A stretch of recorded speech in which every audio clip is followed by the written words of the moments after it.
those of you who've heard me speak before will know that I talk a lot about how we have such important human needs. There are 6 human needs. I'm not going to go into that all just now, but there's 2 in particular that are completely shredded just now, and they're mega. They're really important. So one of those needs is certainty. So certainty is all about kind of being able to control and understand what's going on and know that you have things covered in your life.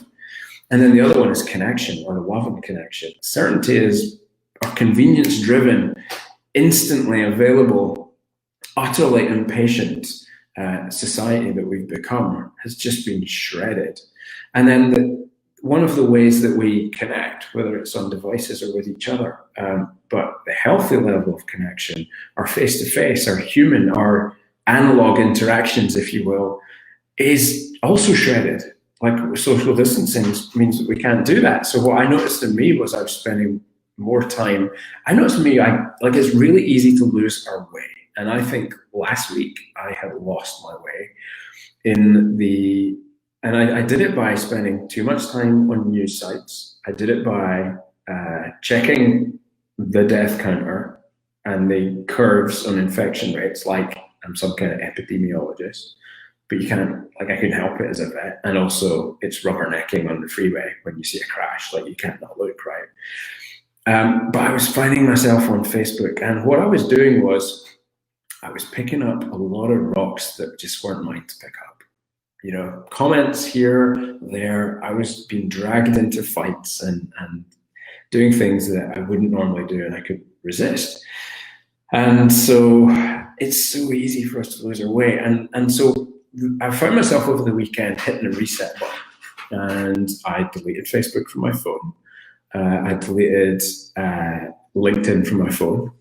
I'm almost never on Twitter in any case. And I just thought I need to distance myself from there. Set a boundary with news sites, and I'm going to check them first thing to make sure there isn't a reason I should be staying completely indoors, or there's no new announcement that means my business is going to have to close now, or something that affects my family or team. And that's it. That's all I'm going to check for. Maximum morning and night for any updates. I'm managing now to consciously filter things and say, okay, is this something, somebody's posted a comment.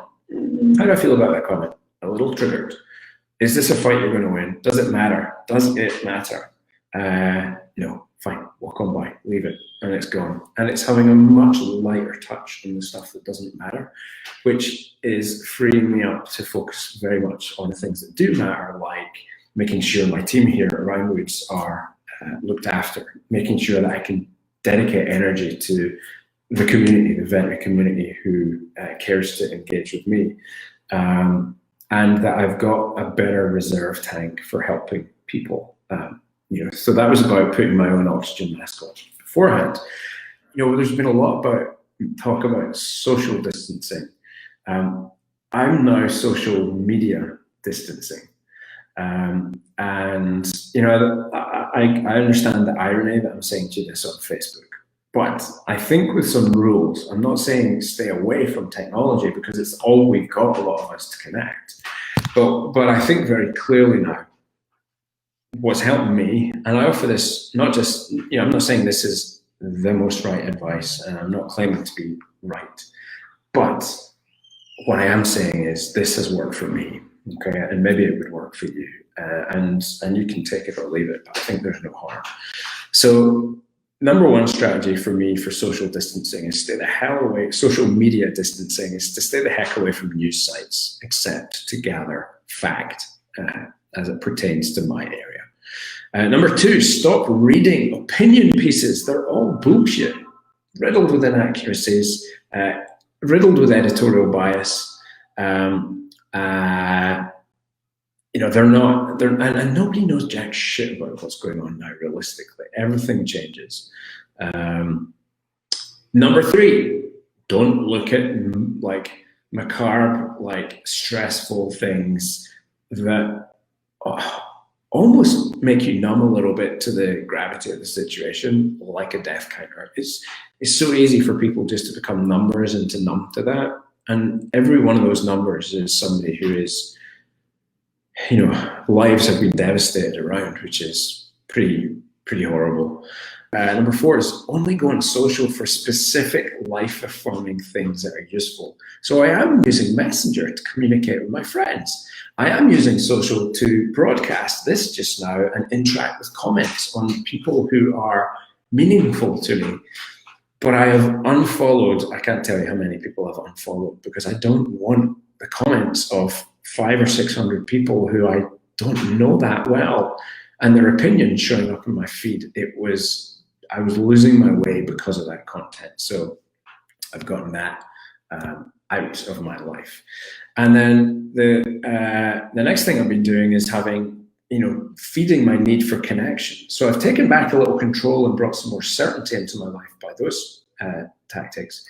I'm feeding my need for connection with people by scheduling Zoom calls. And this weekend I was doing my happy hour, sort of 6 p.m. call with a beer with some friends, and that was fantastic. I really loved that. And it was meaningful. It wasn't throwaway little tidbits or comments. It was really meaningful, great conversations I was having. So for me, that was great. But I've also been connecting with my analog self. And this might not be for you, perhaps I'm a slightly older generation, but my analog self really matters. And I've connected with my analog self by exercising, by walking in nature. I can't go far, but I don't have to go far to be right at the ocean for me. Or there's a little forest pathway I can go for a walk as well on my own. And connecting with books, like actual paper books, whether I'm reading to my daughter or I'm reading a book that is helping me understand the world around me, or just escape from the world around me. But just that physical connection with the analog has proven to be extremely useful for